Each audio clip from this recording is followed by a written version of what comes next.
Hi, I'm Phil from Driftworks. This is my buddy Jay, and welcome back to another episode on the 964 Turbo.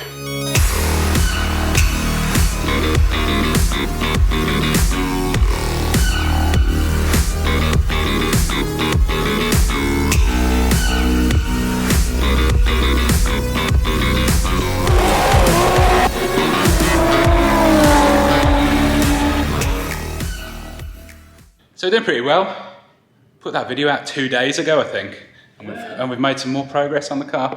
Jay's been very busy on wiring. We've got the intake back on just temporarily so that Jay can work out some of the lengths and work out his colours for his wiring. So this Carrera manifold, which is why it's got sort of the headwork, the cylinder headwork, to basically allow us to convert into the Carrera manifold here, and then this 82mm Bosch throttle body that we've got on here on top of the IPD part. So yeah, all of that's pretty much done. You'll notice that there's no fan and fan housing here because it was making me sad how dirty it was and gross, so I dropped it off before the last video came out. Yeah.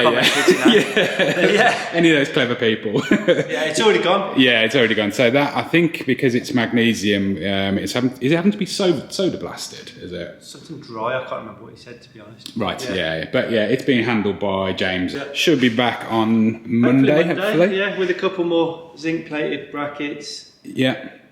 Zinc plated, I think, fan strap. Yeah, that's half the problem with doing when somebody, Matt, does stuff properly, makes stuff look nice. It looks everything else look terrible. Yeah, we can't just paint it gold and put it back in. Yeah. So you end up going round through everything again and trying to make it look as nice as possible. So yeah, that'll be perfect. I am currently working on this. You've probably not seen this from this angle. Obviously, when it's underneath the car, it looks like spaghetti too. But from previous episodes working on this car, you may have seen me messing about with fitting this Warner 8371, making the silencer system for it, and all sorts of fiddling about with it. But at the core of it, it's still the beautifully made Promodet headers, manifolds, which then run into this split up here and out into this HKS wastegate. And I have decided, mostly because when I removed this, I saw kind of a puddle in the bottom of the wastegate of slightly rusty slime. That scary rusty colour, wasn't it? Yeah. Like baby sick colour, yeah. Because it had been there for a while, hadn't it? Yeah, let's face it's it. been on the shelf. Yeah, so it's time, and I am going to get choppy, and we're going to fit one of these, which, because we are a big Turbosmart stockist, we've got in stock here. So we've got a 50mm Turbosmart gate going on. It's a V-band connection, so I'm just going to get brutal and probably cut through here, weld the V-band on, and this is the only real complicated bit. It doesn't sit exactly like this, but there's a bit more clearance. Well, it's a V-band, you can wobble it about. Yeah, exactly. I will inevitably have to end up refabricating part of this here. To get a tiny extension or something. Yeah, I've got to get the exhaust in the right place, exhaust tip in the right place, and I don't know. Because on account of being old, as I keep referring to, I might stick a small silencer in the wastegate dump as well. We shall see. Depends how keen I get. I might do that later. Yeah, maybe. Yeah, but for now, yeah, just gonna get choppy and crack on with this. So much for that interesting bit where you watch me chop this off. Forgot to press record. So there we go, chopped off, and one new Turbosmart wastegate. Size difference is pretty mad. This still has the flange on here, so it's a bit deceiving, but even plonk that there. Considering both of those two things do the same thing, but obviously modern tech, it's a little bit more compact, to say the least. And V-band connector, so I can just spin that into place wherever I need to. And I'm hoping that the angle that I've cut at is just going to work out perfectly, because that just fits on there lovely. Absolutely perfect. So I am going to do a Craig, can you just? I'm probably going to take the whole thing round next door. It's a bit of a mission to carry, but I think it's worthwhile just because I don't want to take anything else apart that I don't have to. And there we go. One compact, massive Turbosmart wastegate. So yeah, off to Craig's. Can you just time? Can you just put one of those on here, please. Okay.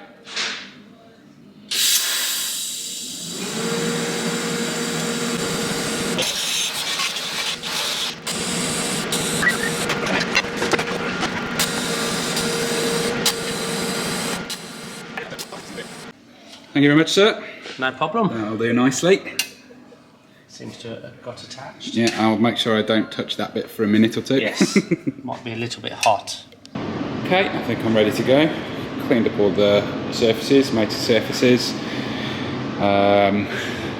This has all got new studs where needed and ready for the firings to go in here. So yeah, time to get it on.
Well, that was way more drama than it should have been, but I got it on.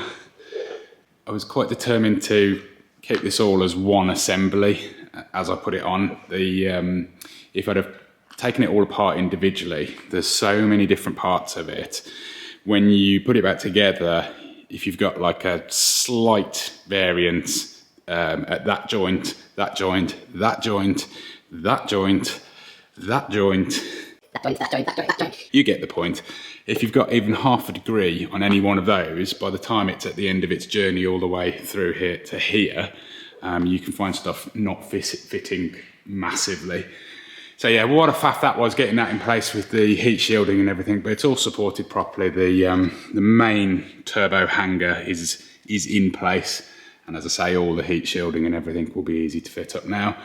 Obviously got to do a bit of plumbing. I've got the wastegate on as well. So the new Turbosmart wastegate fits really nicely, it's really snug and doesn't drop down any more than the other one did. In fact, it might be slightly less. The angle at this point is very different. Let me get a light on so you can see. Different there, so I've got some work to do to make the screamer pipe work, but that's fine. So what I'm just checking at the moment is the plumbing to the wastegate. So you normally have these fittings in the end of it. You need two of them, one on top and below. I'm hoping I'm going to be able to use some adapters here for 1/8 MPT to -3, and then just some 90s coming out of here. Again, it's probably pretty hard for you to tell, but this is all sort of giving optimal ground clearance here and keeping these away from any heat sources because it's very busy up here. And obviously you don't want your vacuum hoses going anywhere near that type of business. So I've ordered those, hopefully they turn up Monday, and yeah, we can crack on with this. It's a Wednesday, not a Monday. I lost a day yesterday to a RauhWelt drag race in the 992 GT3. I lost. that's probably all I'm supposed to say at the moment, depending on whether this comes out before or after. But yeah, I knew I would, given what I was going up against, but thought I'd go out for the crack anyway. So that was fun, something different to do. And meanwhile, some of the bits that I ordered are here for the wastegate. And Jay's been cracking on. We've been tinkering a bit, haven't we? Been a bit distracted this week, but yeah, we're trying to get there. Yeah, lots of other stuff going on just for a change. So this is kind of secondary to actual business time, which is, you know, just part of the course really. So yeah, we're kind of almost at the stage now where we're ready to put the shroud on. Do you want to show the bits that we got back? That we got back from? Yeah. So yeah, thanks to James again at Soda Blasting Limited. Yeah, came through with some... Yeah, cleaned up the fan housing, lovely. Oh. And we sent these out for zinc coating as well, so we've got some smashing shiny brackets and pulley thing. The fan was magnesium, and he did clean it, but it was painted originally and it started to turn black in the time before I picked it up, so that got painted yesterday. Yeah, which is the same stuff we used on the rock covers, isn't it? Yeah, same as that. And yeah, just a little bit of a tidy up. I'm going to have a little bit of re-familiarisation with the wiring for the alternator. It's got some upgrade wiring that came with the new alternator. So this is getting run through to the starter motor now. Yeah. If I can get it through there. Oh, I got contacted by Turbocraft from the man from Turbocraft very kindly, just seeing how we were doing this and whether we needed one of his. He does like a Porsche adapter kit that you use on a 964 Turbo to use. 38 mil port? Don't quote me, it's 30 something mil ports, up to 40, isn't it? Yeah, so the 3.2 Carrera manifold that I use, it requires a custom gasket on the lower half. The isolators are completely standard, and the upper gasket is, let's hopefully I can get that on there, upper gasket is completely standard, and I think that's had a lot of work done by Promodet to make that fit. You can see it there, because normally... where's a normal gasket? Is there a... We've probably got one in the gasket kit, haven't we? Yeah, that's the standard shape of a... So land that on there. So yeah, there you can see the standard 964 Turbo gasket. It's not very obvious, but yeah, it's overlapping the port quite badly.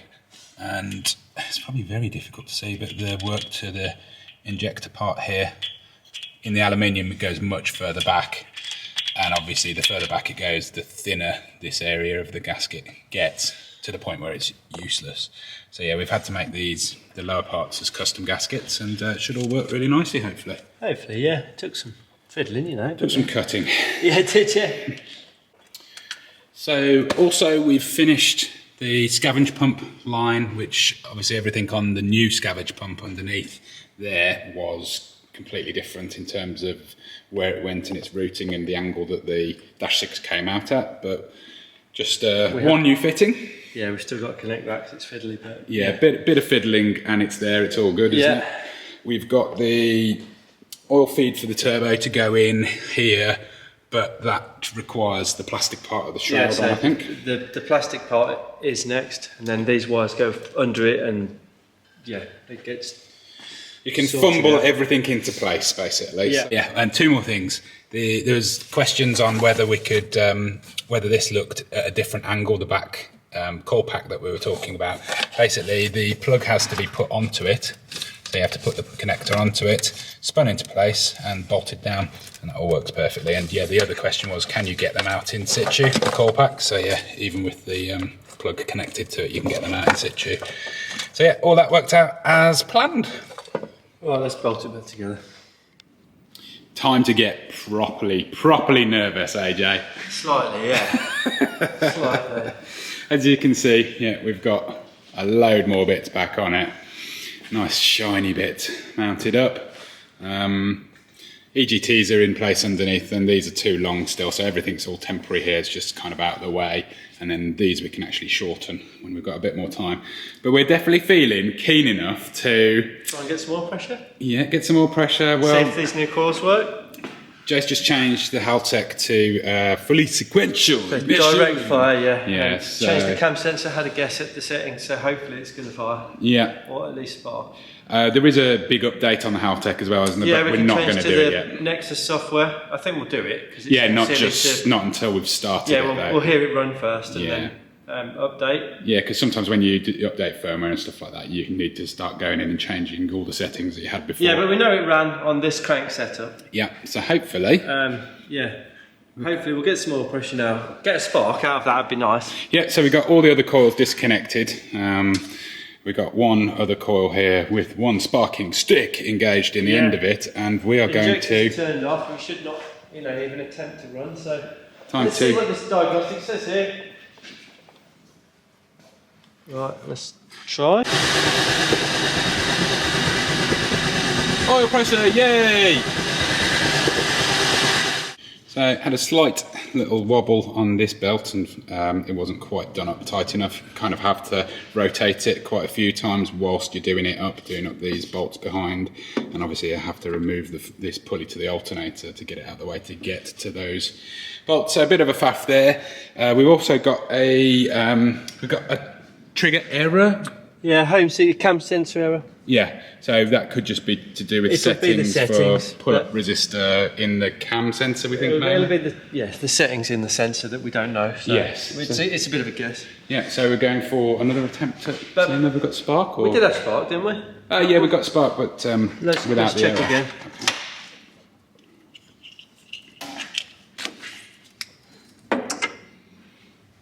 We shall do a watch. Yeah. Yeah, got spark, but I can't tell whether it's in time with anything. That's hard. You're not going to, are you? But at least the coil packs are wired up right and no smoke's coming out. Yeah, there is always that, isn't there? Having spent weeks doing it. Yeah. That's a few hours here and there. Yeah. So if we've got spark, it will. We've got oil pressure. Probably badly. Yeah, shall we see whether... I know we've got to pump it until we get oil out the turbo, so keep it turning over for a minute and we'll watch this. Ready? Yeah.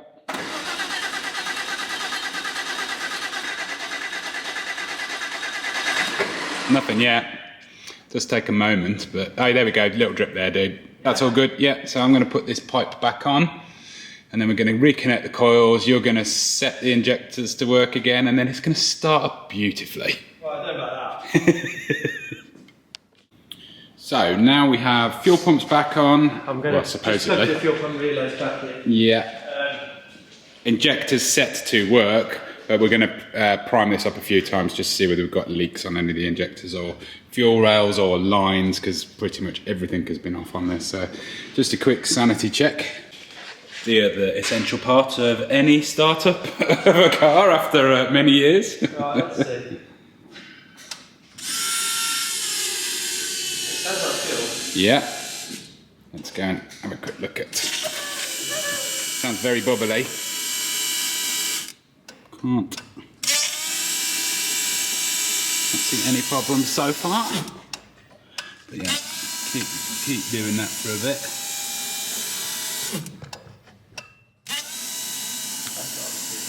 Yeah, I would say that's definitely got full pressure, but I'm just sort of seeing no injectors leaking or anything. No. Well, we haven't had them out, but that's what we had last time. That was when we had those ones with the adapters in, wasn't it? Yeah.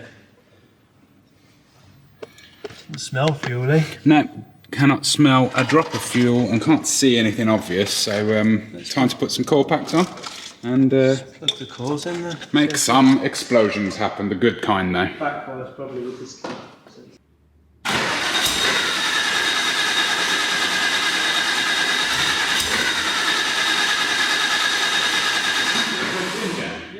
You sure? I plugged it into the box and I plugged the box into the ECU. Okay. Yeah, it's Just checking. It's all plugged in.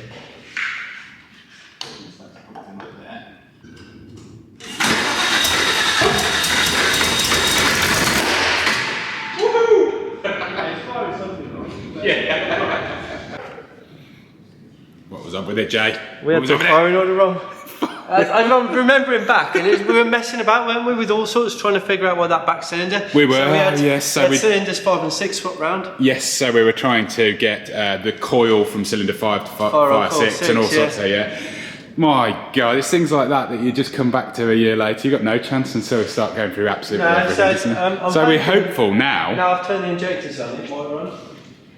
Let's do it. Do I need to stand back? I don't know.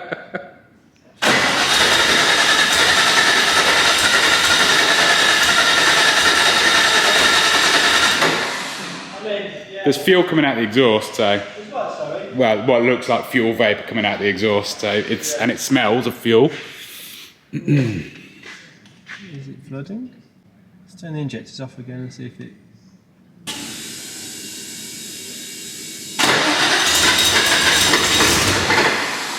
So it wants to fire with the injectors off. Yeah, like it's got too much fuel in it. Yeah. So we think it's keen to start, but we think it's overfueling, so Jay's just taken some fuel out. Yeah, just change the whole map 20%, because this isn't really a map for our car. No, we've not done any. No. You know, it's just a generic get your car started map. Yeah, that's it. So set the amount of cylinders you've got, set your crank trigger, fire some... Press some buttons, as a good friend of ours always says. Hit the key and see what happens.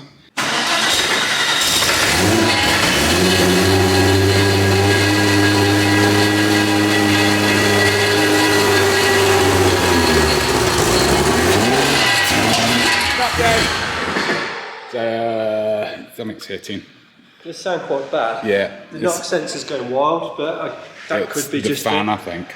I'm not sure whether that was... I can't see it. It definitely sounds like something's tingling here.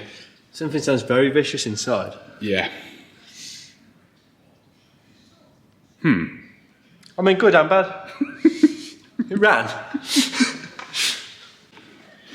Okay, we may have found an issue because, once again, I don't know what you can just see here, but EGTs, once you look at those, they are the most useful thing ever in a situation like this. And we just found that cylinder number 2 wasn't running properly. So Jay's taken about 40% of fuel out of this, out of the table overall, really crude stuff.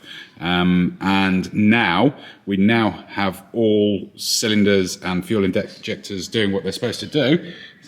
So I don't think we have a cam sensor still. No, we don't have cam sensor, so it's still running cheat mode, basically. Yeah. Yeah, it should go. Yeah.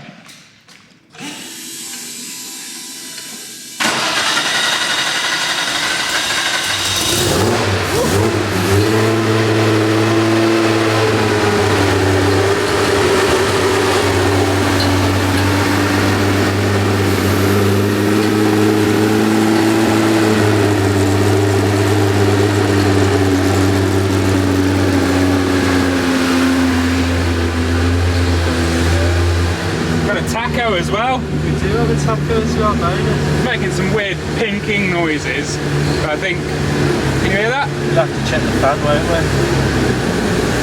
And that's idling without touching the throttle as well. Just about. Oh.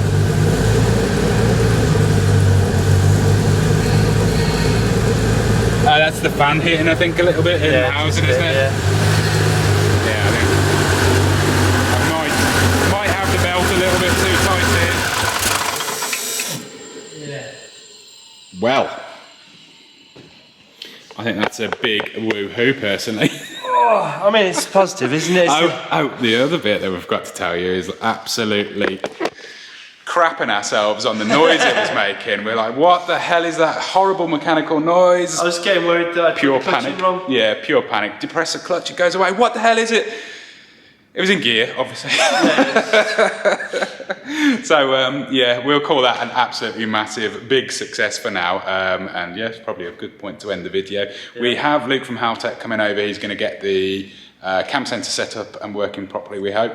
We're going to have a look at this little noise that the fan's making for some reason. We're hoping there'll be an obvious witness mark if we take it apart and see what the freshly painted new fan looks like, or the housing.